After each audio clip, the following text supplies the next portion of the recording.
Muchas gracias, señor presidente. Iniciamos la ronda de preguntas virtuales. La primera es de Vía Televisión San Martín.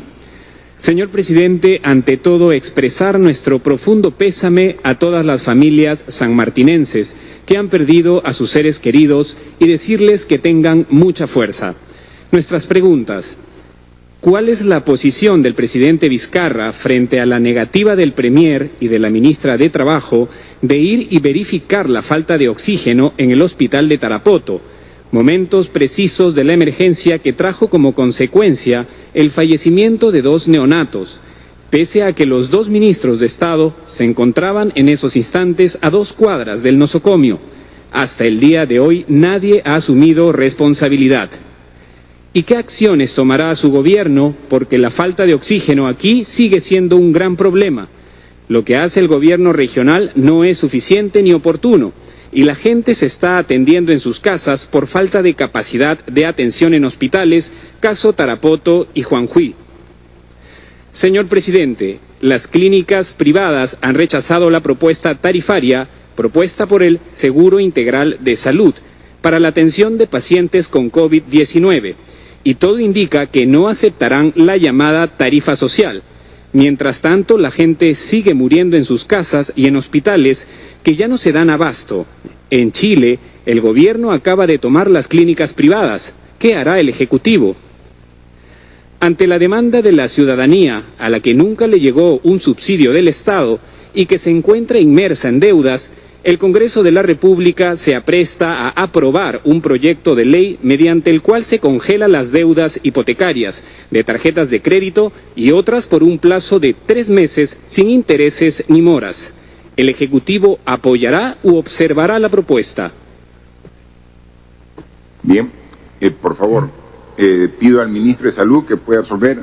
Ha sido motivo de una dedicación especial la situación de San Martín en general, de Tarapoto en particular en estos últimos días, y hay una serie de acciones que se han tomado al respecto. Por favor, ministro de Salud. Gracias, señor presidente. Yo también me uno al profundo pesar que nos produce la pérdida de estas familias sanmartinenses, especialmente la pérdida de nuestros neonatos allí. Desde los primeros días en que se anunció la aparición de esta amenaza global, el gobierno asignó fondos a las distintas regiones para que tomaran las previsiones que el caso ameritaba, tanto en equipamiento, personal, dotación de productos, insumos, etc. Sin embargo, dado varias circunstancias, nos encontramos ante una crisis aguda de falta de oxígeno en la región, a pesar de que ella ha hecho un esfuerzo importante por dotarse de 10 hospitales, algunos de los cuales tenían sus plantas de oxígeno, pero lamentablemente no tuvieron el mantenimiento correspondiente, de tal forma que este fue uno de los elementos que produjo una crisis de magnitudes. Desde inicios de esta crisis, el gobierno central estableció un puente aéreo que ha dotado hasta el momento de 1.200 balones de oxígeno, hasta la fecha. Este puente aéreo ha movilizado oxígeno de Iquitos, de Chiclayo, de Pucallpa, de Lima, inclusive del hospital de Ate. No hemos dejado ningún esfuerzo por parte del Premier, de la ministra y de los 14 colegas que yo tengo instalados ahí en la ciudad de Tarapoto, para que este valioso producto no falte. Y no solamente eso, los 14 especialistas que se encuentran trabajando en la zona están apoyando a la región en otros aspectos de la organización de los servicios, entrenamiento de personal, contratación de otros recursos. De hecho, hemos movilizado personal también a la zona para la propia atención. Entre las acciones, hemos apoyado al gobierno regional en la instalación el 21 de junio de la primera planta de oxígeno, el 26 de junio la segunda planta de oxígeno. Ayer en la noche se han recibido los repuestos que van a permitir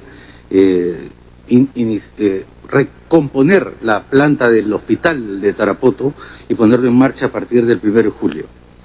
El objetivo de este equipo que se encuentra en la zona y que va a ser apoyado a partir del día de mañana con más personal, será que estos 10 hospitales se mantengan operativos el resto del año, enfrentando con mejor fortaleza el golpe de esta epidemia. Además, como en el caso de otras regiones, hemos habilitado con 5 ventiladores para apoyar el trabajo tanto de E-Salud como del Ministerio de Salud.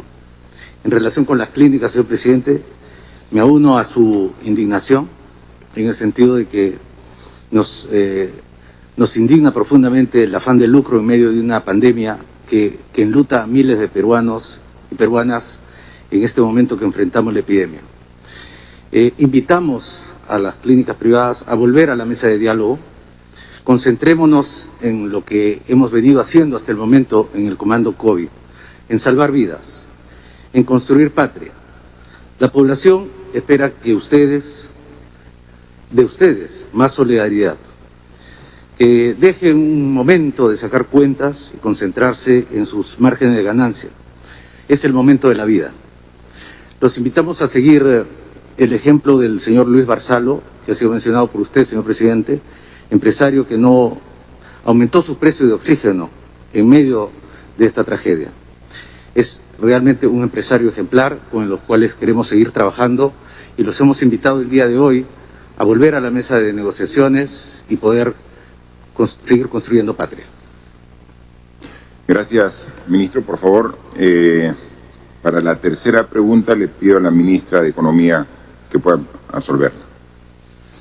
Gracias, presidente. Desde el día 1 de la crisis, nosotros teníamos una enorme preocupación por la situación de los créditos. Sabíamos que las personas y las empresas iban a tener mucha angustia por estas deudas. Desde el día 1 nos reunimos con la superintendenta de Banca y Seguras, con el presidente del Banco Central, y se han desarrollado una serie de instrumentos en el marco de las competencias de la SBS y del Banco Central para poder contribuir a las reprogramaciones. Al día de hoy, aproximadamente 8.9 millones de créditos han sido reprogramados. En algunos casos, las reprogramaciones tienen 6 meses de gracia. La tasa de morosidad no ha subido de manera significativa, lo cual es un indicador para nosotros que están funcionando las reprogramaciones.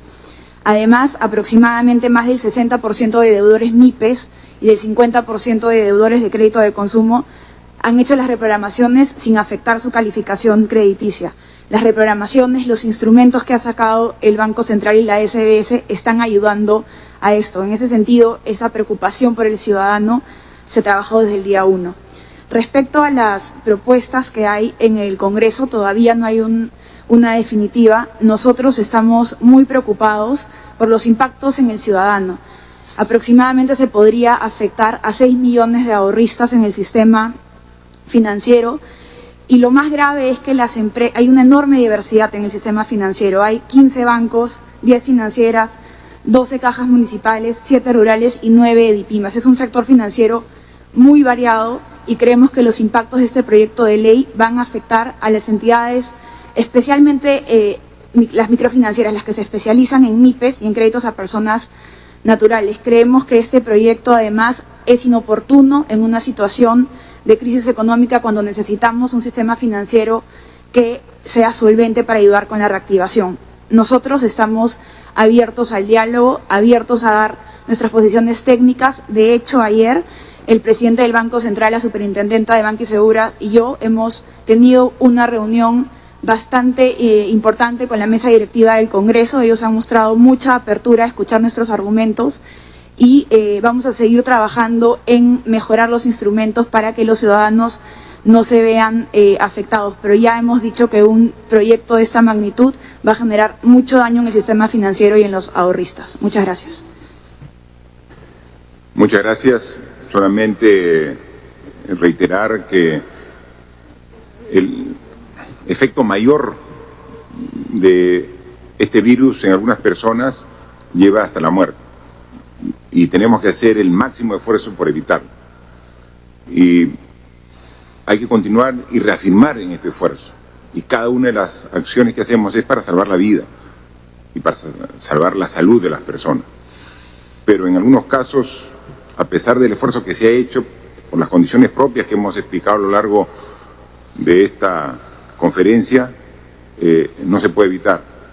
Y cada una de las muertes que han ocurrido la lamentamos, nos duele, nos afecta. O sea, cada uno, conozcamos o no conozcamos a la persona que falleció y a sus familiares, igual la sentimos cercana. Nuestras condolencias a todas estas familias que han perdido un ser querido en la lucha contra este COVID que tanto daño ha hecho. Pero esa y cada una de las vidas que se pierden es un acicate, una llamada de atención para redoblar esfuerzos cada día, a no dejar una hora el día sin estar haciendo esfuerzos para mejorar nuestra respuesta ante esta pandemia. Por favor. La segunda pregunta es de Radio 1 de Tacna. Señor presidente, ¿cuál va a ser la situación de la región Tacna luego del 30 de junio? ¿Ampliará o no la cuarentena? Porque en el sur del Perú parece haberse normalizado. Hoy, violando todas las normas sanitarias, el gobernador regional, prefecto, alcaldes provinciales y distritales participaron en una ceremonia por el Día del Campesino, congregando a más de 500 personas sin mantener el distanciamiento social, entregando lampas y picos y, como usted ha dicho, entregando COVID de yapa. Además, ¿qué nos puede decir de los 15 ventiladores que usted entregó en Tacna, que son para neonatos y la Contraloría ha observado su operatividad? Dos reflexiones que se puede sacar de la pregunta de este medio de comunicación de Tacna, Radio 1.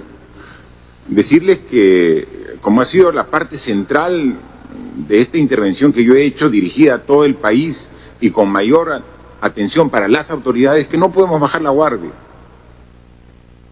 Por ejemplo, ¿qué fecha más significativa puede haber para los peruanos que nuestro aniversario nacional, nuestro aniversario patrio, el 28 de julio? Y el 28 de julio es un hito en el calendario nacional con la misa en la catedral, la presentación en el Congreso, el desfile militar que con tanta gallardía vemos y emocionados. Eso no puede haber. Tenemos que ser coherentes con lo que decimos. Y si participamos en algunas actividades por el 28 de julio, vamos a tener que ser con la mesura del caso, con el respeto a las normas que nosotros mismos decimos. O sea, una autoridad no puede quebrantar las normas. La mejor forma de predicar lo que uno dice es con el ejemplo, ¿no? Entonces, he llamado cordial a todas las autoridades, no solo de Tacna, del Perú, o sea, por favor, ayúdennos. Tacna es una de las regiones que se ha visto del grupo de pequeño crecimiento, pero crecimiento al fin, que no podemos confiarnos. Entonces, trabajemos responsablemente todo. No puede haber reuniones masivas de gente, bajo ningún pretexto. O sea, hoy día todos recordamos y felicitamos a los agricultores, que si no fuera por ellos, ¿cómo hubiéramos pasado la pandemia? Siempre ha habido el abastecimiento oportuno de todos los agricultores trabajando para llegar a la mesa de los hogares con sus productos que llegan a través de los mercados, de los centros comerciales. Y hemos llegado. Pero las actividades que hagamos tienen que ser respetando el distanciamiento, el aforo y todo lo que hemos visto. Por favor, en todo el Perú, desde el extremo sur en Tacna hasta el extremo norte en Tumbes, costa, sierra y selva, no bajemos la guardia. ¿Estamos mejorando? Sí. Pero no podemos generar ningún ánimo triunfalista. Tenemos que seguir en esta tarea, reactivar, pero con responsabilidad. Y respecto a los ventiladores, recuerden, esos ventiladores fueron adquiridos por el gobierno regional de Tacna a través de este consorcio que está trabajando el hospital Hipólito Unanue, en Tacna, ¿no? Y entonces nosotros hemos ido para facilitar su uso. Si hay algún problema hay que ver la corrección correspondiente, pero tengan la seguridad que en este lote que tenemos en esta semana, ¿no?, que entre los 250 que hoy ya están en el país y los 400 que llegan el 30 de junio, va a ir un número importante para Tacna como para todas las regiones del país atendiendo sus necesidades. La tercera pregunta es de UCI Noticias. Buenas tardes, señor presidente y ministros. La asignación de Reactiva Perú para las pequeñas y microempresas es de 80.000 millones de dólares en ventas al año, mientras que para la mediana y grande es de 14.000 millones de dólares. ¿Cuál es la estrategia que tiene el gobierno para Reactiva con las pymes que no accedieron al fondo Reactiva? El gobierno ha evaluado convocar al Comando Vacuna para anticipar la compra de vacunas. ¿Qué medidas se tomarán para que no suceda lo mismo que pasó con las compras de mascarillas, pruebas rápidas y moleculares? Si no se llega a un acuerdo con las clínicas, el gobierno contempla hacer uso del artículo 82 de la Ley General de Salud, que establece que en caso de epidemias, la autoridad de salud queda facultada para disponer el uso de todos los recursos médicos de los sectores públicos y privados. Bien, solicito a la ministra de Economía para que absuelva la primera pregunta. Gracias, presidente. En nuestro primer balance de Reactiva es que es un programa que ha cumplido sus objetivos, que ha sido dar una gran inyección de liquidez a la economía para que no se afecte la cadena de pagos y podamos proteger la capacidad productiva del país. Hemos logrado además tasas mínimas históricas en los créditos. El diseño del programa fue concebido para tener algunos mayores ventajas para las MIPES. Por ejemplo, la garantía en el caso de los menores créditos es de 98%, mientras que para los créditos más grandes es de 80%. Como ya se ha mencionado, aproximadamente 90% de MIPES de las empresas son MIPES. La estructura de cómo se ha dado este financiamiento es similar a la participación de las MIPES en el sistema financiero en general. Pero sí somos conscientes que se podían dar mayores esfuerzos para mejorar la participación de las MIPES, por eso se han hecho modificaciones al Reactiva 2, donde en el caso de las MIPES se les va a poder dar hasta 3 meses de ventas y además se va a considerar un criterio de capital de trabajo, que es un criterio muy similar al que utilizamos en el FAE. Entonces, además de estas mejoras que hay en la segunda fase de Reactiva para mejorar la participación de las entidades microfinancieras y de las MIPES, la semana pasada también se hizo una inyección adicional de 1.000 millones al FAE MIPE, con lo que estamos haciendo ya subastas y estamos teniendo tasas históricas. Con esta nueva inyección al FAE MIPE pensamos atender a 100.000 empresas más. Entonces, todos los instrumentos están a disposición de apoyar a la reactivación económica. Recordemos que son instrumentos complementarios. Tenemos el FAE, tenemos Reactiva, tenemos el subsidio a la planilla y tienen todo el compromiso del gobierno en seguir apoyando a las MIPES. Muchas gracias.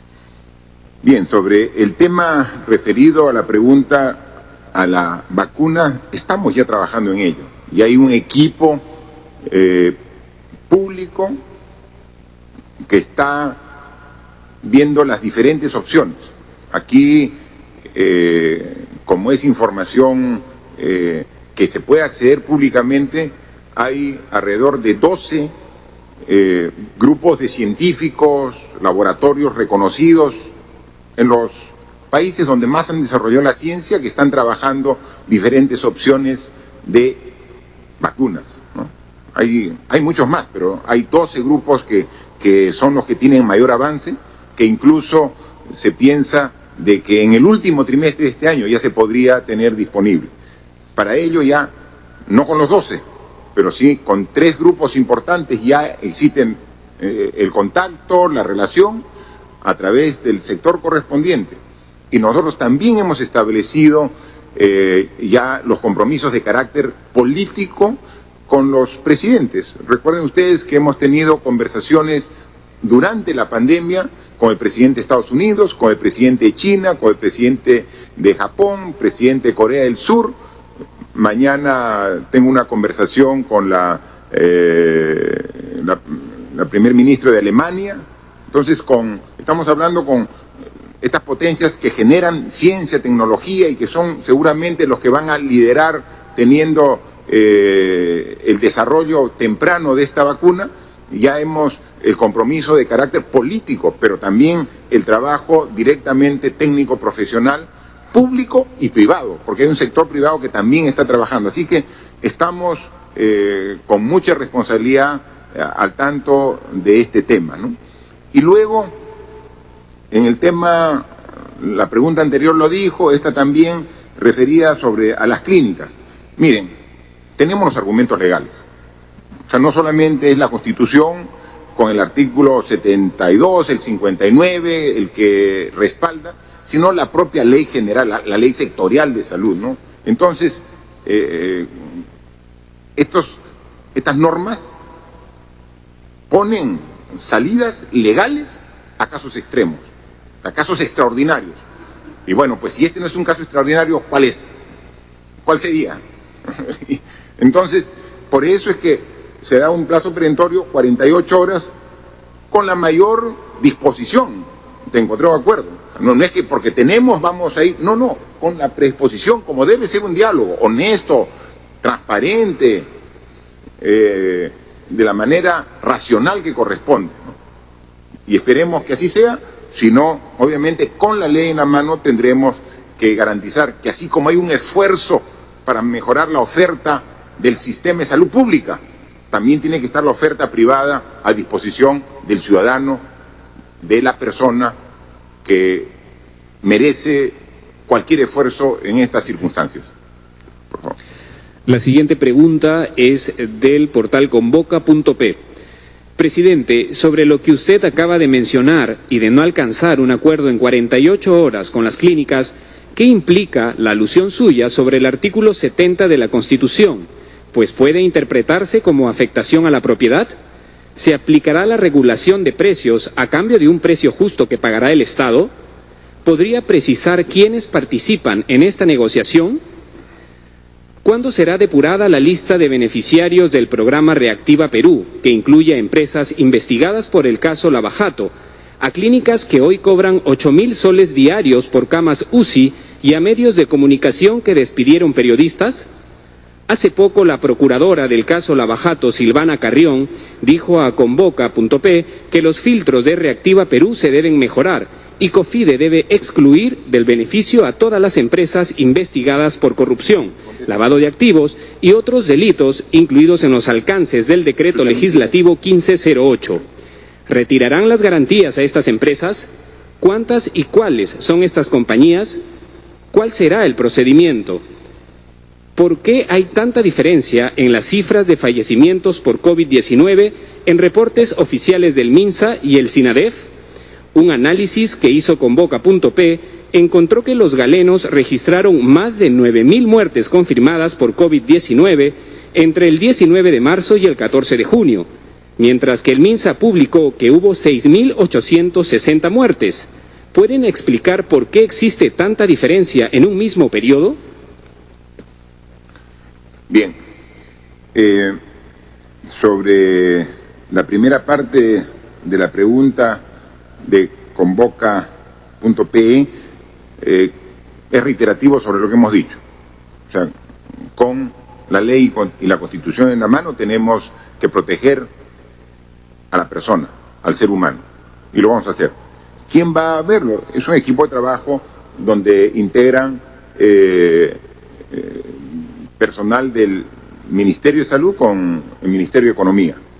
O sea, quien tiene que liderar es el propio ministro, ¿no? O sea, este tema es de tal relevancia que no vamos a dejar a un funcionario la toma de decisión.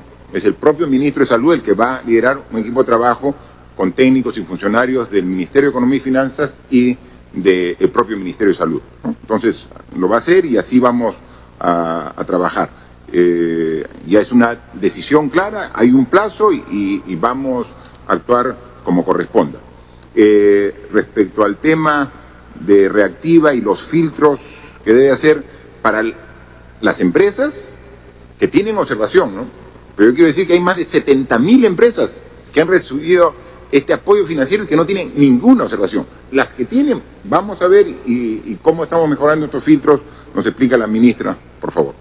Gracias, presidente. En los decretos legislativos que explican las reglas de juego sobre Reactiva Perú, los criterios de elegibilidad son bastante claros. Las empresas tienen que ser buenos contribuyentes, buenos pagadores. Se excluye a las empresas vinculadas a la Ley 30737 y en el decreto legislativo 1508, en la quinta disposición complementaria final, se incluyó además la exclusión de cualquier persona o ente jurídico sometido a procesos por delitos de corrupción y conexos o cuyos representantes estén siendo investigados por dichos delitos. Todos los filtros han sido adecuadamente considerados. Recordemos además que era un programa que ha dado liquidez a más de 70.000 empresas. ¿Qué va a suceder ahora? La ley también contempla que COFIDE tiene que hacer la verificación ex post. Nosotros, una vez que se cumpla, con verificar si no se cumple algún requisito, se va a proceder a retirar la garantía.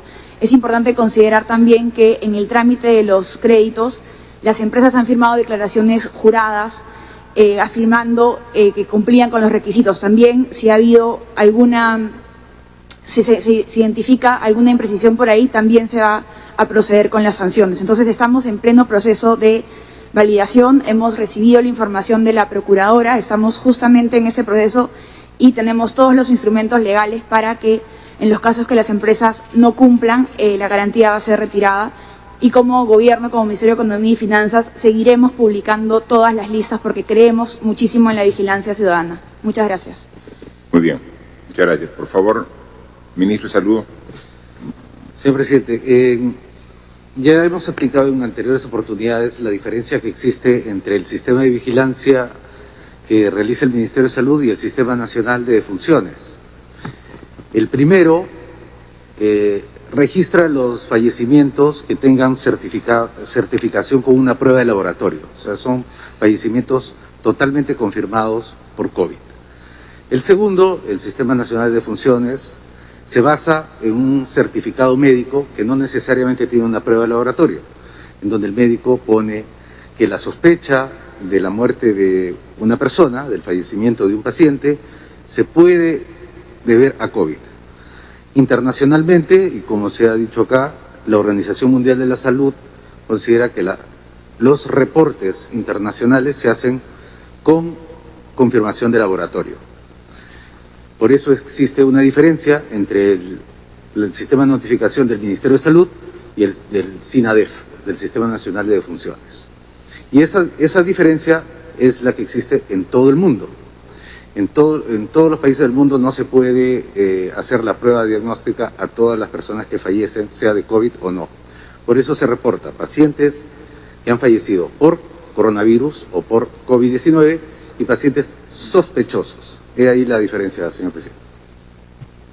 Gracias. Había una pregunta referida también a unas declaraciones del Premier y de su presentación en el Congreso. Por favor, Premier.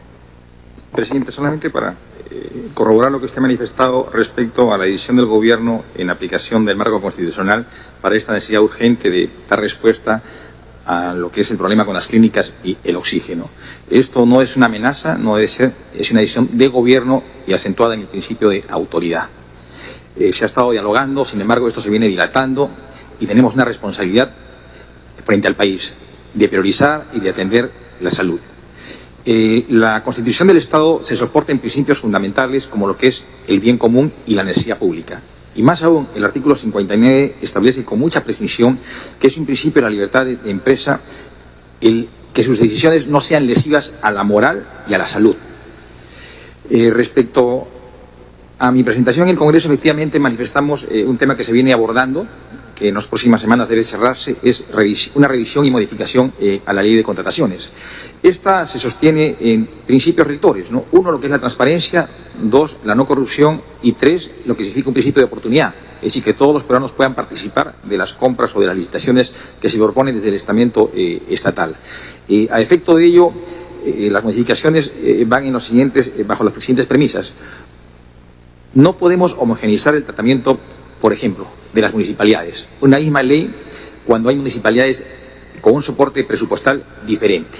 O sea, tenemos que trabajar acá con el llamado enfoque territorial. Lo segundo, las circunstancias están obligando a que nuestros contratos o procedimientos contractuales sean mucho más céleres, más rápidos, más dinámicos en su ejecución. De ninguna manera, en ambos casos, puede soslayarse lo que es la transparencia de los procesos.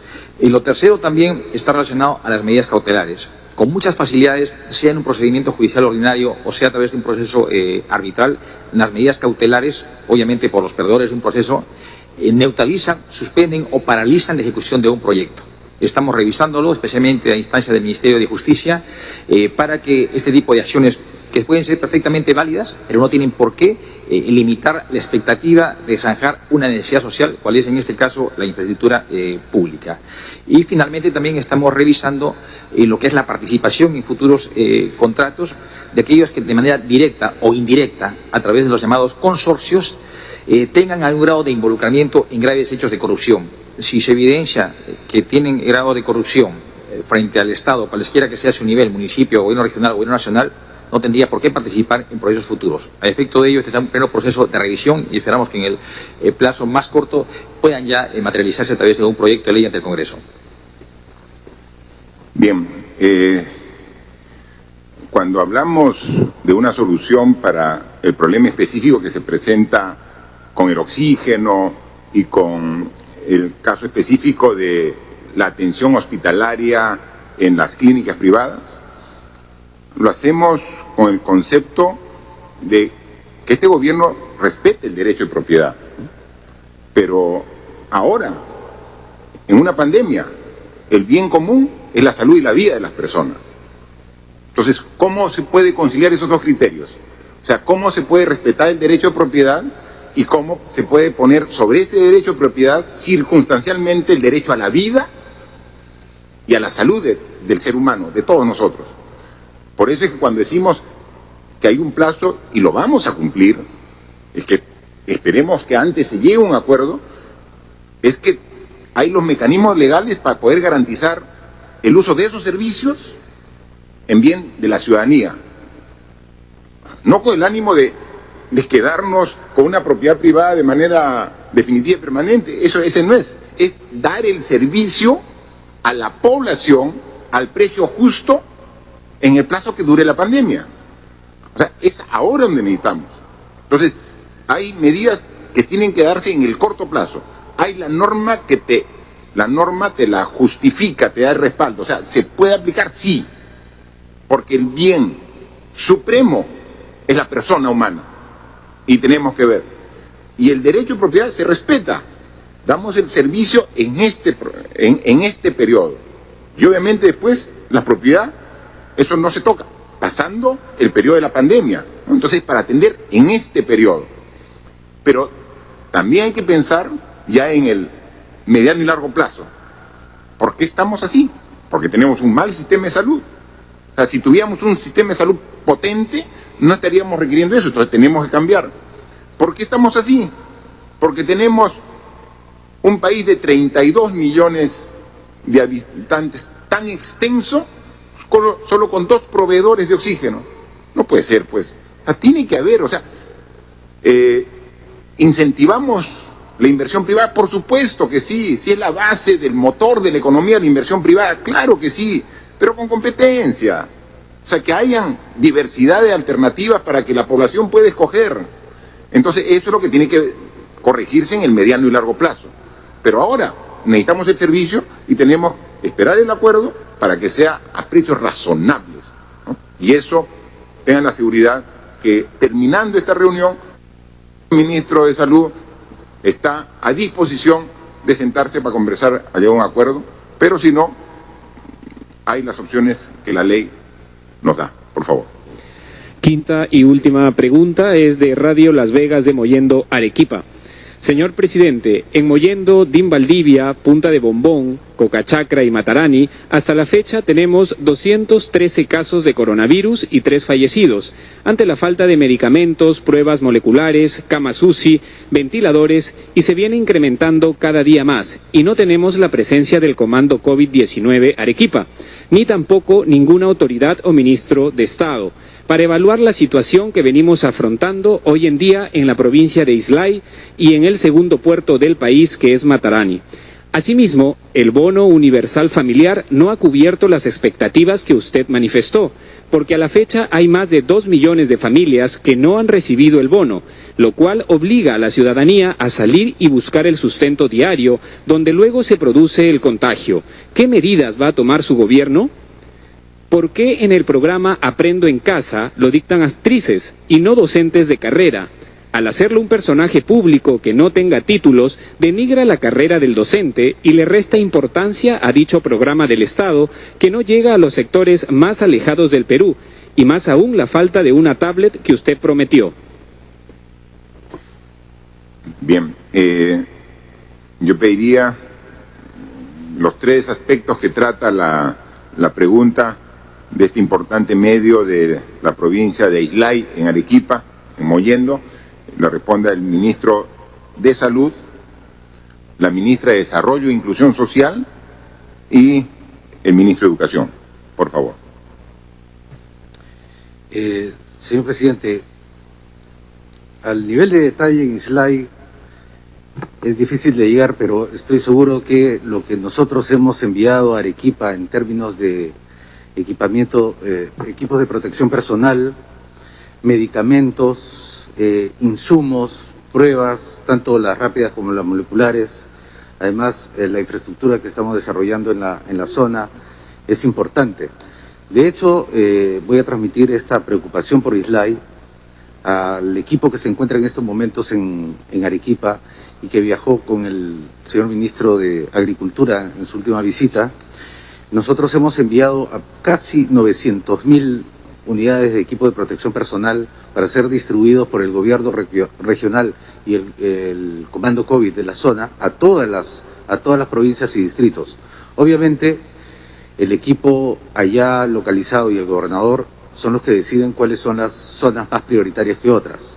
Igual pasa con la ivermectina. Hemos enviado aproximadamente 7.000 tratamientos de ivermectina dirigidos específicamente a las zonas más golpeadas y proseguiremos enviando el medicamento, al igual que en el caso de las pruebas rápidas hemos destinado cerca de 35.000 pruebas rápidas y pruebas moleculares alrededor de 4.000. Específicamente a Islay, voy a trasladar esa solicitud al equipo que se encuentra en estos momentos trabajando conjuntamente con el gobernador regional.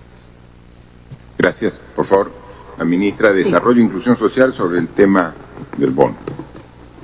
Sí, sobre la provincia de Islay, en el distrito de Mollendo se han recibido 1.700 bonos, en Islay 7.000 hogares han recibido y en Arequipa 110.000. Y como efectivamente dijo el presidente, 5.3 millones de hogares lo han recibido a nivel nacional. Aún faltan 2 millones, como lo explicó. Esos 2 millones ya están en el Registro Nacional de Hogares y esta semana, o al máximo la próxima, ya se va a publicar el nuevo padrón de beneficiarios del último bono que conforme al bono universal, que va a llegar más o menos más de 7 millones de hogares en todo el Perú. Gracias, ministra. Por favor, ministro de Educación. Muchas gracias, presidente. Como usted lo ha dicho, Aprende en Casa es una estrategia para poder asegurar la continuidad del servicio educativo en la emergencia, con las instituciones educativas cerradas. Podemos decir que hemos llegado al 95% de los hogares, gracias al esfuerzo de los docentes. Los docentes tienen una actividad muy importante en relación al programa. Ellos tratan de contactar a cada uno de sus estudiantes a pesar de no tener la posibilidad de verlos de manera presencial. Este avance en la cobertura ha sido posible gracias a que hemos incorporado no solamente internet, sino también televisión y radio. Y evidentemente en televisión en algunos programas participan las comunicadoras, actrices, pero eso no significa que en su diseño no hayan participado docentes o que incluso en el propio programa no participen también docentes o que en toda la estrategia Aprende en Casa los docentes no tengan una centralidad en el avance de la estrategia. En relación al tema de las tablets, presidente, como usted ha dicho, esta es una oportunidad de tratar de llegar a cada niño o niña de la zona rural. Estamos en el proceso de adquisición de las tablets. Ha sido un proceso que se inició a partir de mediados de abril, cuando salió el decreto legislativo. Luego diseñamos la focalización, es decir, a quiénes van a llegar estas tabletas. Podemos decir que van a llegar a aproximadamente un 75% de los servicios educativos de cuarto y primaria a quinto secundaria públicos del país, y básicamente porque estamos tratando de, en primer lugar, cerrar la brecha digital y en segundo lugar aprovechar ese medio para poder al mismo tiempo cerrar la brecha de los aprendizajes. Hemos trabajado fuertemente en los contenidos de las tabletas y estamos ya cerrando el proceso de adquisición de las tablets luego de un concurso público que ha sido transparente y está siendo además seguido muy de cerca por la Contraloría con control concurrente. Muchas gracias, ministros, ministras, por las respuestas a las preguntas de los diversos medios de comunicación. Acá somos un equipo que con mucha humildad, pero que con mucho esfuerzo está trabajando las 24 horas del día para enfrentar esta pandemia. No es una tarea fácil, es una tarea compleja, pero no nos achicamos. Estamos aquí para enfrentar las dificultades que se presentan todos los días, en un estado con muchas limitaciones, en una salud precaria, y que no solamente el esfuerzo que estamos haciendo debe conducirnos a atender directamente los efectos del COVID-19, sino a una reflexión profunda de qué hemos hecho mal, no en los últimos 100 días, sino tenemos que analizar un poquito más atrás, qué hemos hecho mal en los últimos 100 años. O vayamos al bicentenario que cumplimos el próximo año 2021. 200 años de vida republicana, y no podemos llegar a la familia que está a 300 kilómetros de Lima por falta de una comunicación adecuada. O sea, sentirnos ajenos y extraños como ciudadanos dentro de nuestro propio país. O sea, ese es el tipo de país que queremos, donde hemos descuidado conceptos tan importantes que es la casa grande, que todos queremos y necesitamos, como es el ambiente. Entonces vamos a seguir en esa situación de dejar de lado el aspecto humano, la atención a los sectores de salud, educación, a menospreciar la importancia del ambiente en la vida propia del ser humano. Todo eso tenemos que cambiarlo. Entonces, es las enseñanzas que nos está dejando esta pandemia las que debe ser la que nos nutra de conocimientos y de valores para las decisiones a futuro. Esto no acaba en algunos meses cuando se encuentre la vacuna. Cuando tengamos la vacuna, ahí podremos decir la enfermedad ha sido superada. Y hasta ese momento tenemos que trabajar con la misma responsabilidad. Todos con su mascarilla, todos con su higiene y todos con el distanciamiento social.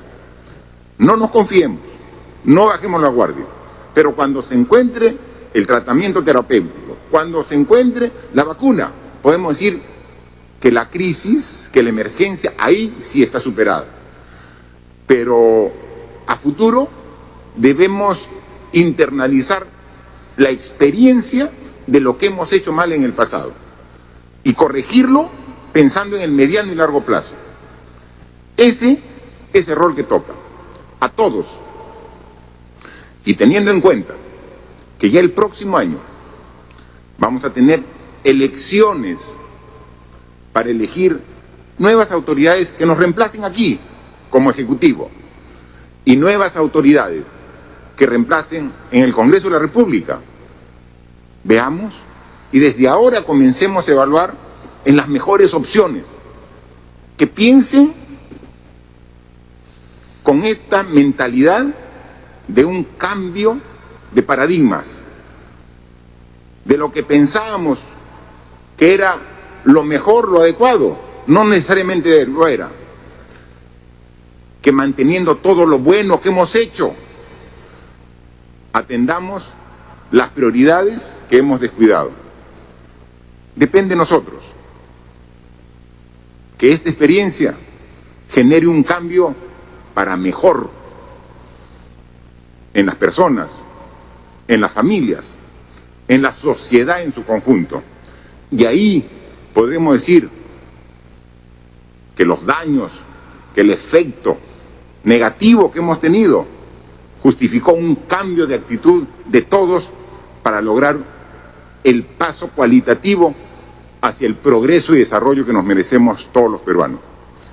Han pasado 100 días, hemos mejorado, sí, contrario a las muchas voces que dicen que el Perú ha fracasado. No ha fracasado el Perú, soy enfático en afirmarlo, con todas las dificultades. Los peruanos, lento pero seguro, estamos venciendo al COVID-19. Sigamos en ese mismo esfuerzo, no flaqueemos. Es ahora donde se necesita toda la fortaleza de la que estamos hechos los peruanos. Continuemos en esa misma ruta, corrijamos los errores, que los aceptamos, que tenemos muchos, pero no nos desviemos de este camino que nos lleve hacia un futuro mejor para el Perú y para los peruanos. Así que son 100 días, daremos cuenta cuando pasen 100 días más y estaremos siempre dando cuentas aquí, frente a ustedes, porque ustedes nos debemos y por ustedes haremos todos los esfuerzos para dejar un Perú encaminado el próximo año cuando dejemos la presidencia y el gobierno. Muchas gracias. La exhortación entonces del presidente de la República a no bajar la guardia ha señalado también que el ministro de Salud queda a disposición de las clínicas privadas. En un plazo de 48 horas se espera llegar a un acuerdo con estas para que la atención de pacientes afectados por COVID-19 con una tarifa razonable sea asumida por el gobierno. De no ser el caso, pensando en la salud y la vida, invocaremos al artículo 70 de la Constitución, el cual refiere que el derecho a la propiedad es inviolable, que el Estado la garantiza y que nadie se le puede privar de ello salvo por un tema de seguridad nacional o necesidad pública como el que se vive actualmente. Continuemos con la programación habitual de TV Perú.